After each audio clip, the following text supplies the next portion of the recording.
This is Talking Drupal, a weekly chat about web design and development from a group of people with one thing in common. We love Drupal. This is episode 406, Drupal 10 Development Cookbook. Welcome to Talking Drupal. Today we're talking about the Drupal 10 Development Cookbook with Kevin Quillen and Matt Glaman. Kevin has been working with Drupal since 2006. He's contributed several community modules and built websites using Drupal for brands such as Dogfish Head Craft Brewery, the National Bureau of Economics, Harvard University, MTV, Yale University, Verizon, and the Boston Museum of Science.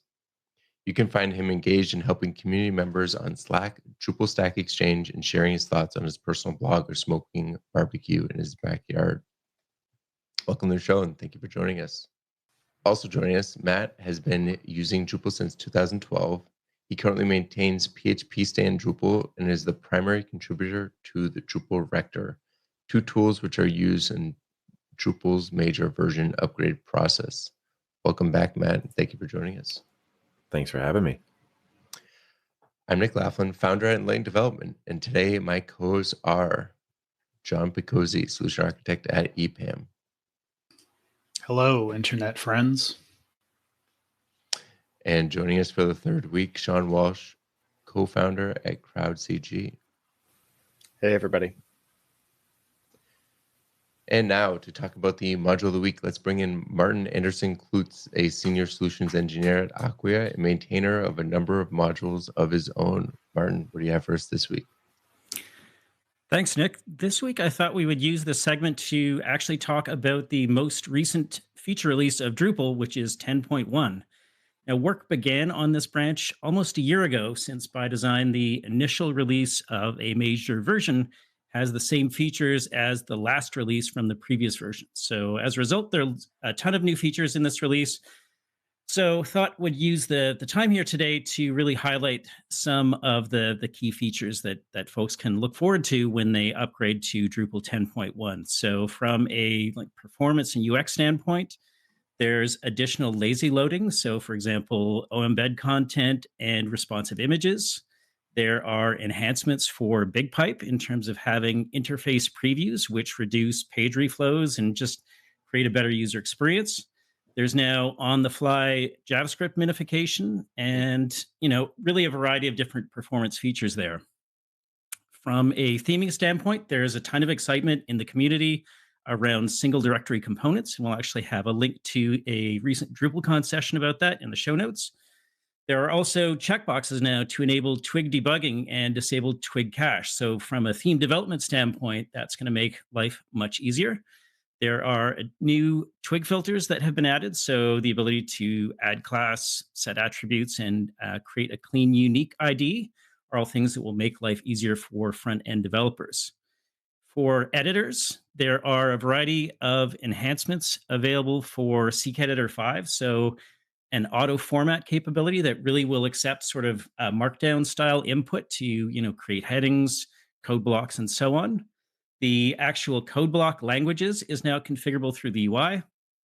And also there was sort of a bug in the 10.0 release where the row height setting for a CKEditor 5 formatted text element would not be respected. So it always sort of starts small until content was put into it, whereas now that will be respected.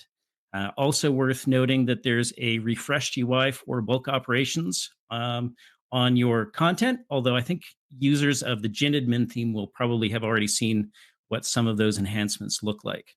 And for site builders, there's now an updated UI for reusing existing fields, so kind of a completely new experience there.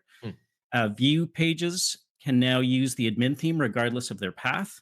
And there's now a new experimental announcements module to allow site owners to sort of be kept abreast of, sort of news and events within the Drupal community. So sort of helping them to be more connected, I would say, with the Drupal community as well. And for developers, it's probably worth noting that there are quite a number of new deprecations. There's actually a link in the show notes to the change records for the 10.1 release. So I expect that folks maintaining things like Drupal Rector will have lots of work ahead of them. So let's talk about the Drupal 10.1 release. Wow, that is so much more. Like I'd heard about the single directory components. I'm pretty excited about that. Um, and but there's so much in there that's way more than I expected. I'm pretty excited about the lazy loading. I've had to do a lot of work to add lazy loading kind of myself in a lot of places, so it's always nice to have that make its way back. And I am more excited about those checkboxes to enable twig debugging and caching than I thought I would be. No, so you mean I don't have to go to the services YAML anymore? Like that's literally the only Exactly. reason. Well, actually for cache tags too, but that's pretty much the only time I ever go in there. That's so nice. That's my favorite feature because I opened that issue right after DrupalCon Portland last year. And then at MidCamp this year, Mike Herschel sat me down and was like, Matt, we got to finish this. So like Mike and I wrote 2 blog posts about it, but that's what I'm most excited about because I hated having to edit settings.local.php and a services file just to bypass markup caching. So I hope that's a really big site builder / everybody can benefit from it. Yeah, now that it's a checkbox, I wonder how many smaller sites are just going to randomly have twig debugging just enabled. Well, the good part is it saves it in state, not config. So that way it's per environment. That was a big, we can't let this be a configuration value because someone might export it. So it's by state. So yeah, somebody could in production click the button, but you won't accidentally deploy it to production from your local. No, but that actually makes it, that's actually nicer too, because there are times that you do need it in production just temporarily. And I'm never comfortable adding a services YAML just to add that, because like that feels heavily handed. But if you have a checkbox that you can check and then uncheck pretty quickly, you can turn on, check the page you need to check, copy the source code, turn it back off. As a fan of config and config split, I don't know how I feel about that, but I will reserve my judgment for using it and see how it works. I mean, what are the things you state like that? Like entity schema definitions, last cron run time. So state is intended to be a place to store information about the current environment that's unique to that environment. It's like schema updates that have run. So that's why the state API is chosen. Makes sense. No, that makes perfect sense. The other thing that kind of stood out to me is the CK editor row height issue. I have a client that is going to be upset about that bug fix because I'm like, I don't know. I encountered that bug. I'm like, this is weird. It's not respecting it. I don't understand why. And they go, we actually like that better because it takes up less space until we click in it. So they're not gonna enjoy that bug fix. But I do appreciate that bug fix myself. Yeah, I've had clients who've complained about that. You know, it's supposed to be 5 rows. Why is it 1? Yeah. Oh yeah, you know.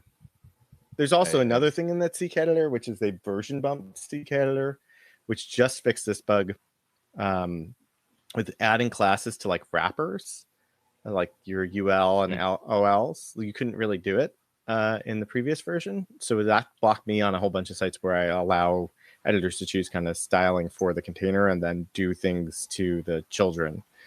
So I'm excited about that. Oh, that actually might explain the behavior I was seeing for another client, actually. So I'll have to test that after this update. Yeah, I'm gonna have to check out the reuse existing fields too, because I'm curious what that UI looks like. I mean, I'm just so used to the old one. I have no concept of how that would even change. So I'm curious to see that. Well, there's actually 3 pages of change requests if folks follow the link in the show notes. So lots to sort of sift through and pour over in terms of, changes and improvements. Oh, wow. Yeah, that's a lot. Well, Martin, thank you for I kind of like this using this slot for this update because it's good to let our listeners know what's new. That's a lot of change. I mean, it's one of the advantages of the new release system for Drupal, using semantic versioning. These types of changes used to take years. You had to wait for the next major version. And I think it makes sense not to have this much change in the 9.5 to 10.0. but being able to cram this much in really goes a long way to keeping Drupal fresh, I think, and on the bleeding edge. So thank you, Martin, and see you next week. Okay, so moving on to our primary topic, Kevin, maybe you can you give us an overview of what the Drupal 10 Development Cookbook is about? Certainly. The Drupal 10 Development Cookbook goes through a lot of major sections of Drupal 10. There's a lot in there for site builders and some advanced concepts like migrating and running automated testing in Drupal. A lot of subjects that people may have been curious about for years or just, hard to find information on is covered pretty well in the book. I'd like to throw in a little extra question here for you, Matt. Kind of what differentiates this book from Selwyn's Drupal 9 resource guide? Because I know that when you were talking about writing a book, you pointed out his guide, and we had him on a couple months ago to talk about it. Yeah. I think this, one, it follows Pact Publishing's cookbook style guide. So each chapter is a series of recipes that have 1 to 10 steps on how to do something. Where like the Drupal 9 user guide is very much it has its own format where you can go in and just dive into some really nitty-gritty specifics. That may not necessarily result in by the time you're done with this, you'll have built something, but more of, I know I'm going to be working with this thing. I need to reference some code with that kind of user guide. Whereas with this cookbook, by the time you're done with one of the recipes in a chapter, you'll have accomplished something, and then it explains the details of what you've done.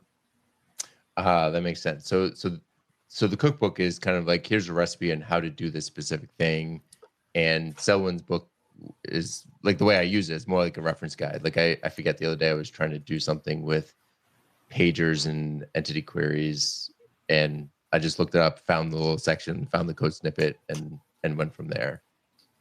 Whereas yours is meant to be like this chapter, read this whole chapter beginning to end, follow the examples, and you end up with something. And with this book, you can still kind of pick it up and go to specific spots, but the user guide is very much laid out as the table of contents by API versus necessarily concepts. It's okay. A little different. Very cool.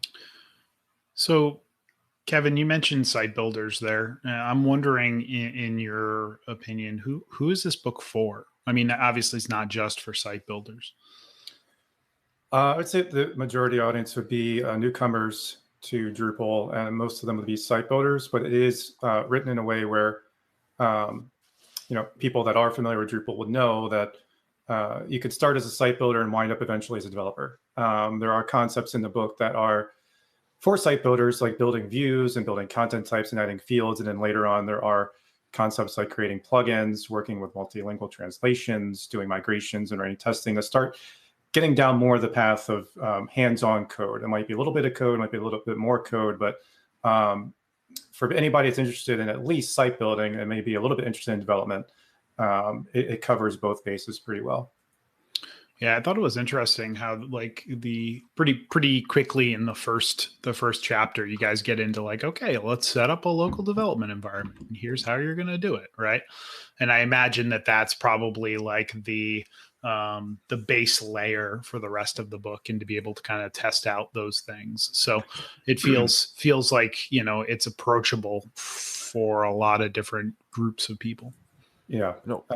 Fortunately, we're in a world now where we have things like Lando and DDEV, where books way in the past, they walk through, well, if you're using MAMP or WAMP or Aqua, so you have to have like chapters devoted to that, depending on the software, the operating system. And now with Docker, we can just get past that quickly and get right to the meat of the book. So it sounds like you don't need much experience to like kind of dive into this book. You could really start out like somebody kind of brand new, knowing like web fundamentals getting into this, or do you need more than that? I'd say like web fundamentals. And I know one audience was, I'm a PHP developer, Symfony, Laravel, or other, who got tossed onto a Drupal project. So like the Drupal 8 cookbook, like predecessor in a way, was very much geared for like the audience of Drupal 7 developer, like Drupalists adopting or adapting to Drupal 8 plus, where this was kind of some web fundamentals, but it's approachable for anybody they could be an experienced and seasoned PHP developer, but new to Drupal, or just very new in general.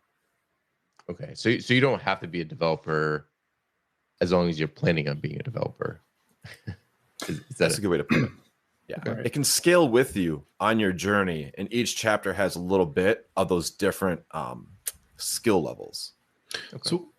So let's imagine I decide to read the book, and I'm not going to be like, I don't know, I'm not a developer. I wouldn't subject anybody to my PHP skills. Like, does it still have valuable lessons for me, I guess? I think so, because you learn more about how Drupal works. It might be a cookbook that goes through different steps, but in like the there's more section, so it's just like the steps, how it works, and there's more. It dives into some of those specifics. Yeah. That tries to give that flavor for knowing more of how things work under the hood without necessarily being like the Uber developer deep dive. So It can make you more well-rounded on how the system operates, even though you're not a developer. So if you're an architect, right? Architects don't know necessarily like they're not in the programming, but they know how systems connect, and they can help give that knowledge. Okay. And what's the end goal of somebody reading the book? Is it just that well-rounded thing, or can you expect to come away from it knowing some nitty-gritty things? Like, for example, are you going to know how the render cache works? Are you going to know how the caching system works? Or is it more like, here's generally top-down how Drupal works? Kevin, why don't you take that one? Well, I guess it depends on your area of interest in Drupal. So every chapter does have an overview up front that tells you what you will learn and what you'll be able to do by the end of that chapter. Things that are like they're really, really deep topics like debugging caching and render cache and how that stuff works. We can only fit so much into the book. Like the chapter on testing could have gone on for like another 100 pages, but I had to kind of fit it into a certain point. But I hope we put enough in there so someone could look at any particular chapter out of order and start there and have an understanding, at least, but they didn't know something. If they didn't know anything about testing, at least come away at the end of, why you're doing it and how it works and how they can apply that in their projects. It's the same for migration or setting up views or different views plugins, some of the earlier chapters.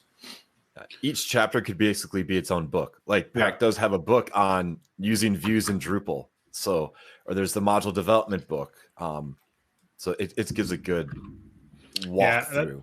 That's what I was going to ask. That like, could you take each chapter kind of on its own and read it and get something out of it, as opposed to like reading the whole book cover to cover? And it sounds like that is possible. And did you kind of stick with core, or did you also jump into like contrib ecosystems like Commerce or ECA or others? We stuck with core as close as possible. We may mention, contrib modules here and there, like how do you not mention things like path auto and token? But most of the book is geared around core and the things that core provides out of the box. Yeah, I imagine if you contrib that might enhance, like in our entity API chapter, it says you should. We explain how to do things, but say use the entity API module. It enhances the core APIs and will make your developer experience that much better. Okay. Right. I imagine if you were to get into like contrib ecosystem, it would be like the book would easily be like, 1 million pages long and go down a variety of different rabbit holes. So let's shift gears a little bit. Now that we have a pretty good understanding of what the book is about and kind of a little bit of the structure of the book, let's talk a little bit about kind of the why write a book, and why specifically did you write this book? Matt, why don't we start with you? Yeah. So Pact reached out to me some time ago. I can't remember the exact time, but it was meant to be like, it's the 3rd edition of the Drupal 8 Development Cookbook. So the Drupal 8 Development Cookbook came out like the month before Drupal 8 released, or month after rather. And then Drupal 8 had a really long life cycle and a lot changed. So there was the second edition that came out like with Drupal 8.6, but there never was one for Drupal 9. So then they wanted to have like the Drupal 10 one, which is where I thought it was a great chance to pivot the audience from being, hey, Drupal 7 users, Drupal 8's okay, it's going to be fine, to more of like, no, Drupal 10 is awesome. Here's what it's going to be like for anybody to come and start using it. Kevin, what about you? What need did you see for this book, and why did you write it? Well, I had always wanted to write a book, not necessarily about Drupal, but the opportunity presented itself. I just think way back to when I started on 5 and 6. There used to be a lot more Drupal books in circulation and written by very well-known members of the community. And over the years, there's just not been as many books out there. And there are still people getting started with Drupal, getting started with PHP, that there's a certain need there. And when I found out Matt was involved, I was like, okay, count me in. Because people that see that, they see names that they know in the community. It gives more validation to a book like this existing. And I hope it encourages people to pick it up and that they can learn Drupal. It's one of the biggest stigmas of Drupal, where people say it's very, very hard to do, very hard to learn. And sometimes I think that's because there's not as many books as there used to be around Drupal 6 and 7 to kind of explain the concepts in the way that we're explaining them in the book. Yeah, that's good to know. So, I mean, tell us a little bit about like how the two of you worked together to write this book. Like, it sounds like, Matt, you came from the Drupal 8 cookbook version. Kevin now gets brought into this, how to reconceptualize, your working arrangement, the content, all that kind of fun stuff. So how it came about actually is they approached me, and then I came up with the outline, and I think I got like the first 6 chapters written, and then life hit me hard. He's turning 4 in September, but during the writing process, that's right when I transitioned from having my own consultancy to joining Acquia and just pandemic life with the newborn. It was too much for me to handle, and that's when Pact helped find a co-author to help wrap up the project, because I just was too much for me to take on. So Pact approached you too, Kevin, then? Yes, at that same period, they mentioned a need that they had to, because they approached me before for other books, and I approached them for a book idea that just unfortunately didn't happen for Drupal. And they said they needed a co-author on this book. And when I learned it was Matt, I was like, okay, it adds a lot of legitimacy to it. So I was in at that point. Well, I'm glad you reached out for help. I mean, because this, like you said, this is a resource that the community will certainly benefit from. And, co-author is one way to do that. And so then you wrote the first 6, and then Kevin, you picked up from there, and you kind of collaborated a little bit back and forth. Like, what does that, what does that mean? Post, life changes. There was a little back and forth, as Matt was dealing with his stuff, but there was previous material to draw on that I would go through and help. And he had some notes on those chapters of things that needed to be added or revised. And so we updated those from Drupal 8 to what they would be in Drupal 10 and help fill in those gaps. And then the back half of the book, I think some of those chapters are either new or they needed to be updated for Drupal 10, like the JSON API chapter. Okay. What's the trickiest part about writing a technical book like this then? Is it making sure it's accurate? Is it making sure that it's clear? Like what's the most difficult part? I guess it's three things for me. One is removing yourself from like the senior lead mindset and gearing it for someone who's a novice and brand new. Okay. Like trying to figure out how do you explain these concepts where you just assume that they don't know anything, so that by the time they get to the end of a chapter, they at least know more than they did when they started, and they can actually use it. 2 is finding the time to put into all the writing that's required to generate the material. Fortunately, it lined up for me in a way where it came through, I think, in last fall. So we were going, winter here is not that fun. So I had nothing but time and no excuses but to pitch in on that. And the third is getting code samples that fits on the page reasonably well. Some of those code samples scan many, many pages, and it can be hard to read, but those are things I had to accept as part of doing this. But that part has been very well received so far too. So I can stop sweating that point. How about you, Matt? Context, like when doing like the 1 through 10 steps, and it's like, I need to tell you to do something in one line, and the format says do this one line and a little bit of an explanation, but it's like finding that balance of here's how you do something without writing 3 paragraphs after the fact.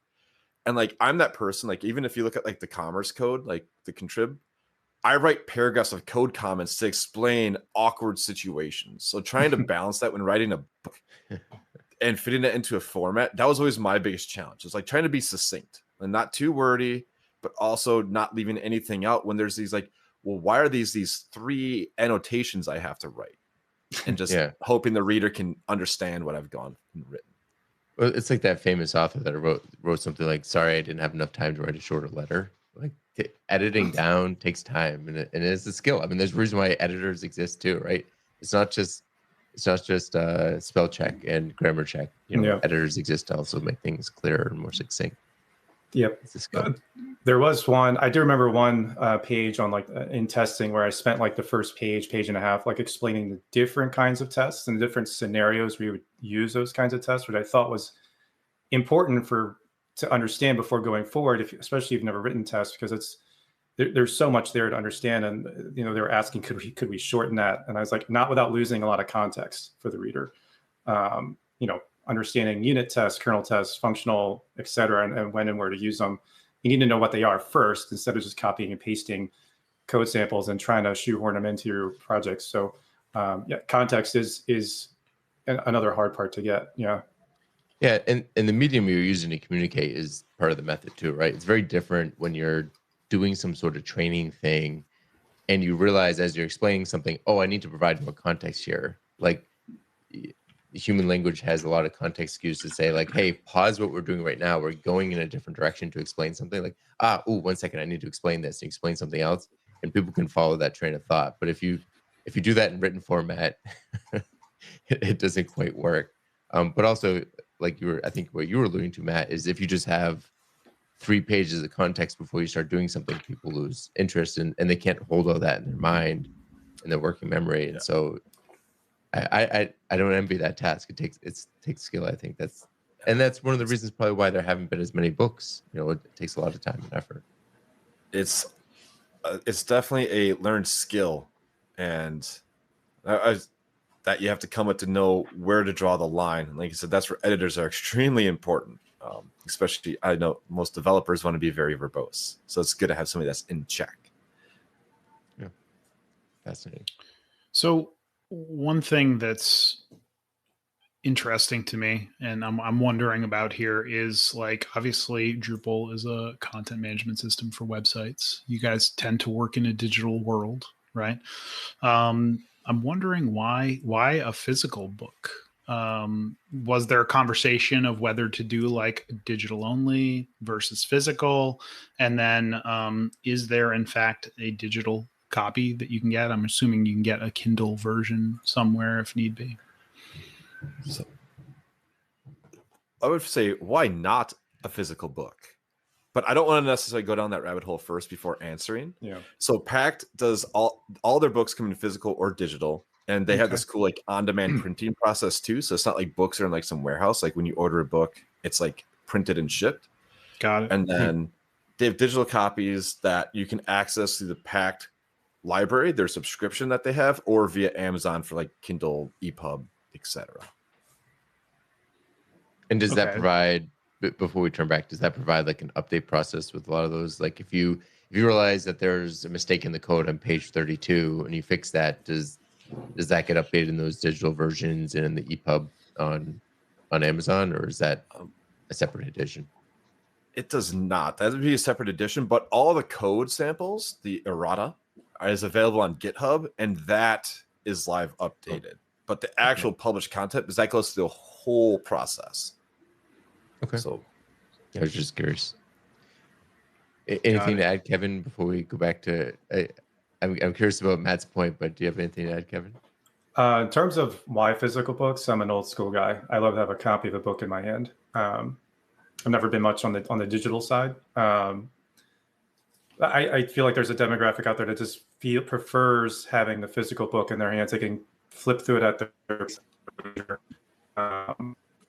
and for people like me anyway, I have tons of books, as you can see. I just love the feel of a physical book over digital.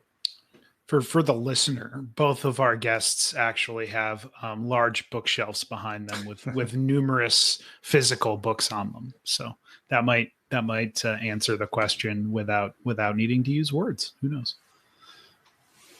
Right. And so back to you, Matt. What were you going to say about why not? It comes to the whole taking notes digitally versus writing them by hand is a different way to learn. Like there's like the science that physically writing does something. And I have some technical books that I finally bought a Kindle, and I finally am doing some ebooks, but I realize even when I take the notes there, it's not the same context. Where a lot of books, I have the physical because I like to do the highlighter or like to dog ear the pages. And it's a lot easier for me to go pick that up and read it. And I can be offline. That's where I love physical books, because you can be offline. And as part of the writing process, it's like being offline to do deep thinking or processing is crucial. Like being able to disconnect. That's why I like physical or offline first things, just to get in that flow state for deep thinking and processing. Now, actually, that's a good point, because you can, if you have a physical book with a bunch of notes, you can kind of like flip through the pages, but unless there's something new, you can't. Ebooks, to be fair, like can you thumb through? Oh, you can't thumb through, but you can go offline with like a Kindle. But but offline. But I mean, like, sometimes you remember notes based on like the approximate length through the book that you got through, and you can kind of thumb there and then just flip through the pages to find it, which you can't do in. Yeah, I can't access my notes easily in my Kindle as I could if I just started thumbing through a book and found like the dog-eared pages and highlighted items. Interesting. It's not something I thought of. I also think there's some value in, like, from a teaching perspective, like if people were to kind of do like a group study through this book, like having a physical copy for everybody is a good thing versus, having to like kind of pull up a window or a device and then go back to code. Like, it's nice to have that context switch to go back and forth between the examples probably and, doing the actual activity. I mean, I'm like a devil's advocate here, because I also enjoy physical books. I was just curious, as far as like, I know there are other people out there that are hardliners, and I'm like, all digital books all the time. But I'm with Kevin on this one. I just like to read through a book. Plus, it takes me forever to read a book. So if it's like on a desk in front of me, like, it reminds me like, hey, you've been reading this book for 6 months. You got to finish it. Hurry up. You kind of alluded to this a little bit, both of you, but to put a little finer point on this, how long did it take to write the book? Maybe from the initial reach out to it's on Amazon and available. What was the length of time? I'm actually looking up in my Dropbox right now where Drupal 10 Development Cookbook, first chapter, December 1st, 2021. No, I think it was like November 2021 is when like the outline and a few things were first submitted. So about a year, process? 18 months. Yeah. 18 months. Okay. And how did you guys write it? Did you like write it in Word and put it on Dropbox? Did you write it in Git? Did you like, what was that process like? It's Microsoft Word, which was really nice because they have their, I know some people are like, oh, Word, but actually in comparison, this was great because they have their styles that you apply that then can be transferred to the printing process to say, oh, this is this kind of code style, where if you were just using Markdown, that's hard to do. Like, I know a lot of folks do self-publish with LeanPub, but you don't have that much control. So the fact that Pact, like going through a publisher, they have those style guides that they have all that streamlined. So you can just use their styles and know that if you annotate it properly, it's going to look a certain way. Okay. And did you find the same thing, Kevin? Was that helpful or? Yeah, I was smiling because I was envious that he got to use Word. I'm on Linux, so I use LibreOffice. And I was able to import their style guide, which did help, because that does transfer, as you said, 1-to-1 to like the printing process. So yeah, I didn't do this. I could not use any Microsoft product, of course. Yeah. The first book, the Drupal 8 Cookbook Edition, or Drupal 8.1, I was on my Ubuntu machine with OpenOffice, because I was like before the Libre, and that was really hard. So that's when I did the switch over to a MacBook with Word, because I was fighting the process a lot at that time. Interesting. So But yeah, if I want to write a book, you send the file to them. Yeah. But the process is you write the chapter, then their editor adds comments to it, and it has like revision tracking, and then you kind of just send the file back and forth. Okay. Seems a little bit old school, but honestly, I think it works the best, and it allows you to be offline instead of like a Google Doc. You'd have to be connected to the internet to do. Yeah. This is one of the questions that I try to ask each of the authors that we have on the show, because this process fascinates me. And we don't have to go down this rabbit hole two author shows in a row, but the actual mechanics fascinates me. Like, do you have how many version 1, version 2, version 2.1 copies do you have? You mentioned Dropbox. Like, you must have just folders and folders of copies, and keeping track of that. But yeah, I had first drafts as a folder. That's where I did my drafts with each chapter, and then the code separated. Kevin, I don't know how you did your setup, so this will be interesting. So I had my first drafts with like 01, 02 code images, because we had to separate the images to send over. And then the feedback drafts, which is what I got back with their source and my source, and then TR, which is the technical reviewer feedback, as a separate folder. So I had each process as its own folder with its own chapter folders inside of it. Because they have a tech review to make sure the code works, I imagine, among other things.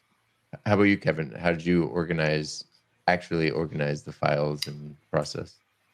I had a similar method where I had the original copies in a directory, and then the copies that they edit, I would store it on their own, and then edit those and send those back as many times as that part took, and then get it back from the technical reviewers as the final directory for each chapter. Okay. Fascinating.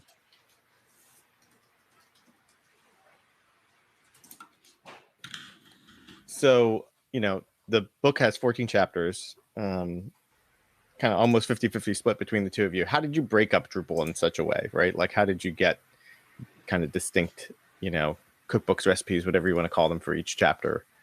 What'd you pull out, So a lot of this chapter format does come from the first book.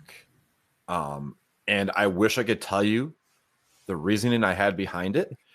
But that was a long time ago. But it kind of works. The idea is trying to figure out what are the top level concepts. So, I would say one is getting up started, then you got content building experience, views. Mm-hmm. So it kind of takes the journey of, I ran my first Drupal site, yay, right, to now I'm going to be a low code site builder, to then I'm going to write some code, and then to the more advanced dive-ins. I'm like, okay, I've played around in Drupal, I've written some code, now I want to build something with Drupal.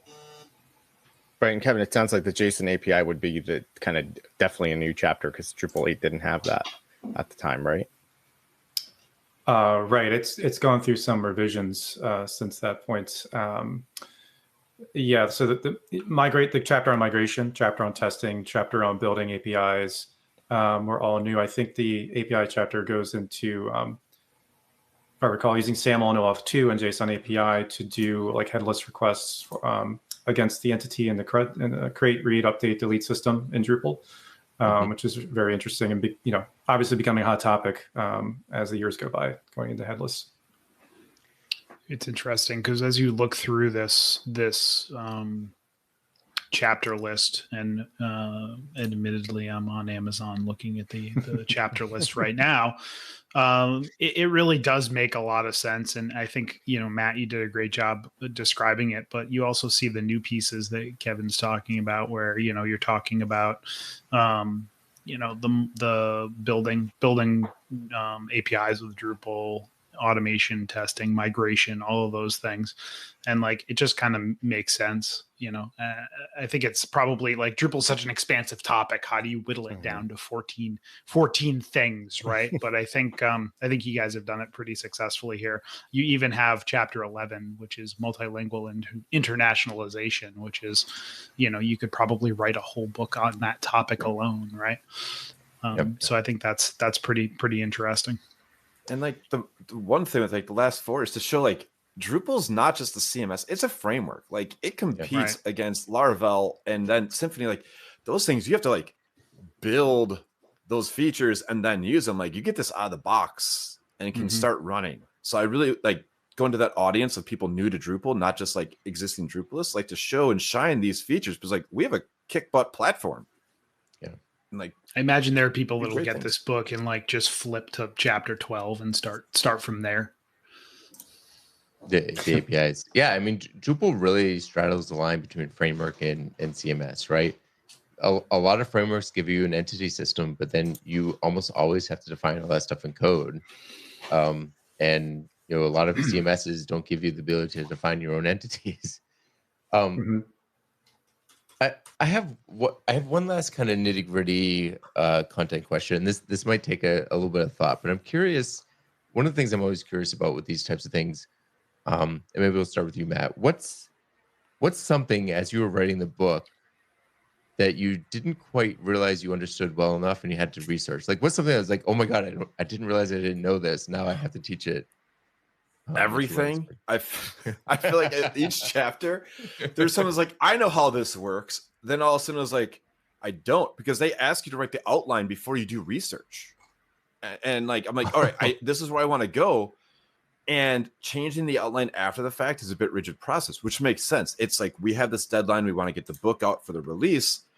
Like I can't think of like anything concrete. I just know it happened a lot where I'm like, I'm going to do this. And it's like, oh, hold on. Or I set aside 6 hours to write today. Well, I spent 4 of them in Xdebug truly learning how the subsystem works because I didn't, or I wanted to explain it a certain way and that was impossible. So I had to like really think about how to explain it differently. Again, trying to fit into that format and give the best information. So I think everything along the way had something of, oh, I guess I don't truly understand it. It's kind of like when somebody asks you to define a word and you say yes, but when then they ask you to use it in a sentence, you're like, oh, I don't actually know that word. Like, I think I do.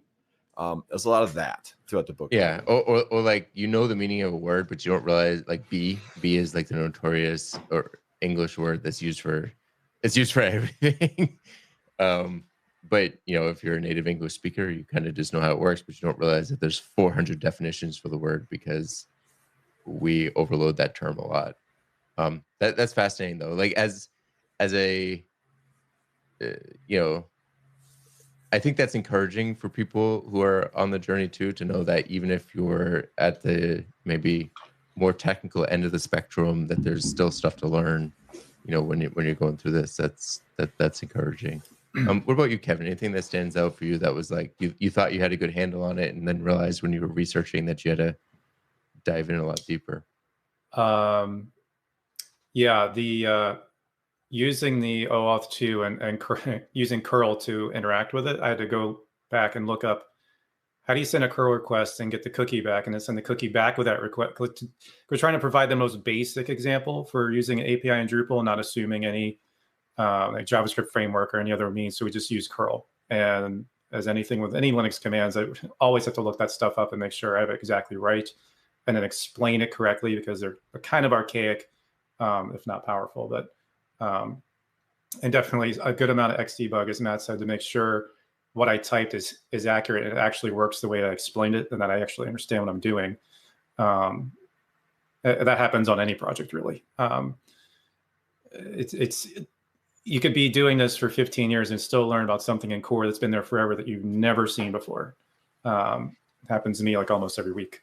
It's also different too, because when you're on a project and you're solving something slightly new or using a feature that you've not used before, you don't really have to understand sometimes the underpinnings. I mean, there's a lot of cases you do, but a lot of times it's like you get it working and it doesn't really matter how it works under the hood. Like for example, with the the pager thing that I was working on the other day. I don't even remember what it was, but like I got the pager working. I'm using the entity API, type manager API to do it. I don't need to understand how it's working. I'm just using the methods. It's working. I moved on. But if I was teaching somebody how to use it, well, now I need to dig into that method and find out what it's using and why it's doing what it's doing, and a lot more depth. Like you have to understand stuff a lot deeper when you're teaching to know what is important and what isn't, I think. It sounds to me like, you hear the term dog fooding quite a bit, but it sounds like you guys basically dog fooded your own book. Like you'd write a chapter and then you'd be like, okay, let me see if this actually works the way I think it does. Oh, hey, it does. Or, oh, no, it doesn't. Here's where I messed up. Like I got to go back in and change that. It's super interesting to me, I think. So, you have chapter 11 on multilingual, right? And internationalization. That seems to be one of Drupal's superpowers, in a content management system kind of space. Dries recently brought up this fact that like more books need to be translated into native languages to kind of unlock developers in other parts of the world besides like the Northern Hemisphere. How do you feel about that? How does Pact feel about that? Ideas, thoughts? Well, I can't speak for Pact, but I do agree that technical books, like any other books that are available in other languages, should be published like that. With the rise of artificial intelligence, I'd be surprised if these companies aren't already leveraging it to do translations. Just from my own testing of doing translation of common languages with AI, it's fairly accurate. So I'd be surprised if they weren't already working on something like that to produce that in other formats. Well, and then you think there would be like a technical reviewer who has that language natively to kind of cross-check the AI. Yes. Cool. Are there any plans to translate this book currently? Not that I've heard of. They might be working on it internally at Pact, but not that they've not reached out to me about that. Yeah. Interesting. Matt, anything you want to add there? So I think it'd be great if more of these were translated. I just know translating technical books, translating a book, period, is a huge effort. And I can only imagine translating a technical book is even more complicated because there are nuances that may not translate. And when I think about what kind of technical books get translated, they're like university texts. They're like the really big ones. So I'm hoping that with machine-based translation, this becomes something that's available. But I think it's not as common because of the amount of effort that goes into it. Because you need somebody very technical in that language to review it. Because otherwise, they can say, "Sure, translated," but what if that meaning is actually lost along the way, or isn't as technical anymore? Yeah, and that's true of most specialty domains that need translation. Like a lot of medical websites, they just flat out don't use machine translation because things have very specific meanings and you need to make sure that they're translated accurately. A lot of legal things too, right? You need to make sure that within the specialty domain that the translation is accurate, because mistranslating a fiction book or something is okay. Like they might read it, laugh at the malapropism or whatever. But if you're mistranslating something medical or legal or something, that can have real life consequences. There's a much higher bar to the accuracy of those translations. Yeah, and I would imagine finding somebody local or that's able to speak the language you're translating into that has the knowledge base to confirm like it makes sense is probably that's probably the X factor there of what makes it so much more difficult. Yeah. And English, right? Because they have to be able to read the source, and I have a feeling folks who can do that and do translations probably have a very good job market. Yeah. So they're hard to come by. And one of the interesting things too is, and this is not something I've thought about too much until now, like one of the nice things about Drupal is it's very good at translation, but it also takes the next step of translating like the interface and all of that. But Drupal itself is still like the PHP is English, right? Entity type manager, those are 3 English words. Like that is never translated. You know, the PHP itself is English, and I wonder if that ever causes any barriers. That's an interesting thing to think about. I see Nick leading a new initiative to translate Drupal core code into other languages. I think it would be quite the task, and you could probably spend a lifetime doing it and never succeed. But, you know, hey, maybe you're up for the challenge. Who knows? So I'm going to actually ask Kevin this question first, because I think I already know Matt's answer based on historical data. But Kevin, would you write another book? I would. I've already started thinking about other topics that I could write about. Matt and I did talk about this a little while ago, but I've decided if I do it again, I want to do self-publish so I can work at my own pace and not have to, produce hundreds of pages size of a book and focus on something more laser, which is becoming more popular. But after going through this, I'm definitely interested in doing another book maybe on Drupal, maybe on another topic. Who knows? I think authors fall into one of 2 categories after publishing their first book. It's either like, yes, definitely, or never again. Like there's no in between. There's never like, oh, maybe I might do it. And it's like either, yes, I loved it, but I'd modify the process, or I am never writing another word in my life. Yeah. So I looked back at the emails like Matt did. I only had like 10 weeks to complete all that content. So that definitely made it a challenge because it's not a ton of time when you have a full-time job. So the idea of doing self-publish is like you're not beholden to those deadlines, only to yourself, and working at the pace that you can sustain, which takes all that stress off, and then you can focus more on what you want to write versus this has to be done by Thursday, or in breach of contract or whatever happens.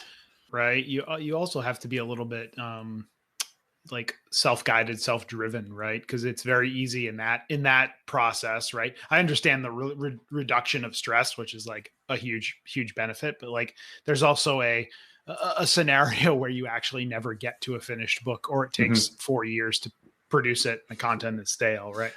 Yep.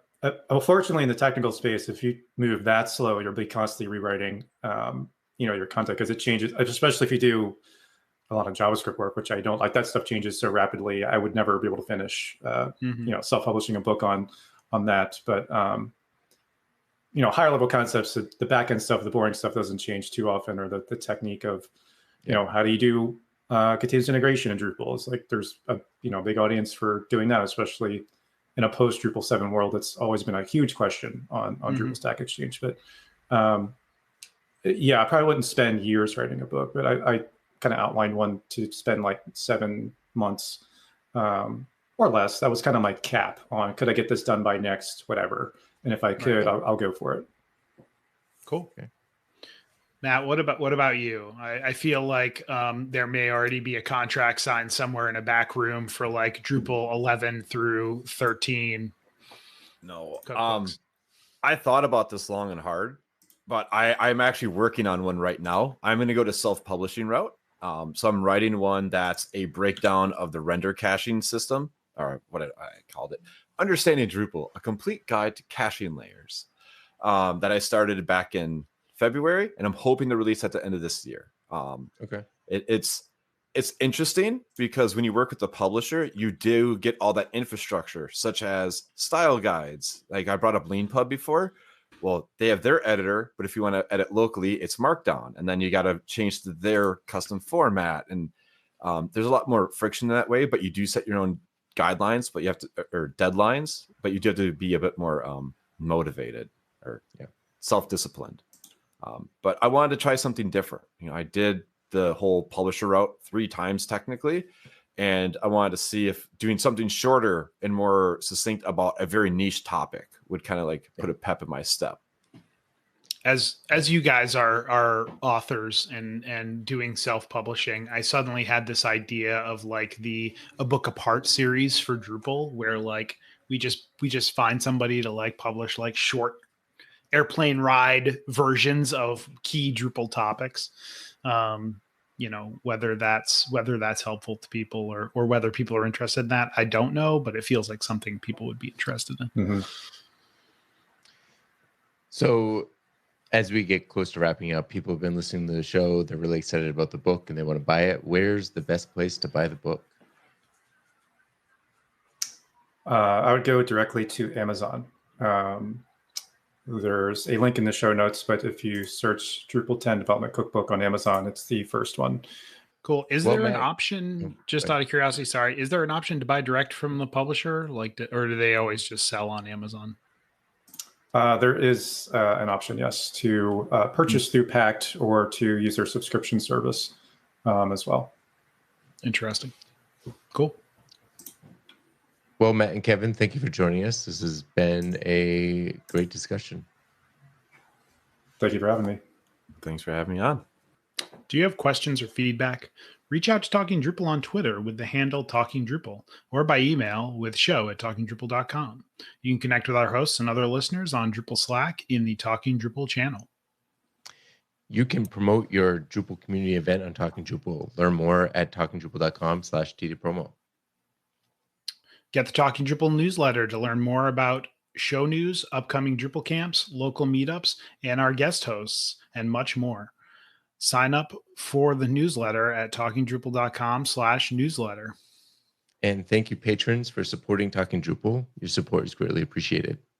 You can learn more about becoming a patron at talkingdrupal.com and choosing the Become a Patron button. Okay, so Kevin, if our listeners wanted to get in touch with you, had any questions, what's the best way for them to do that?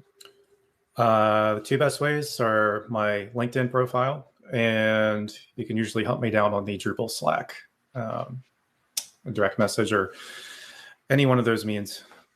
You can also find him in the Dries note if you're interested. Just thought we should throw that in there. And how about you, Matt? How can our listeners get in touch with you? You can find me on Twitter at NMDMatt, or if you're on the Fediverse, I'm on phpc.social as M Glaman, or in Drupal Slack. And how about you, Sean? I'm Sean T. Walsh in most places. Drupal.community for Mastodon stuff and all the social things and Drupal things. And John, how about you?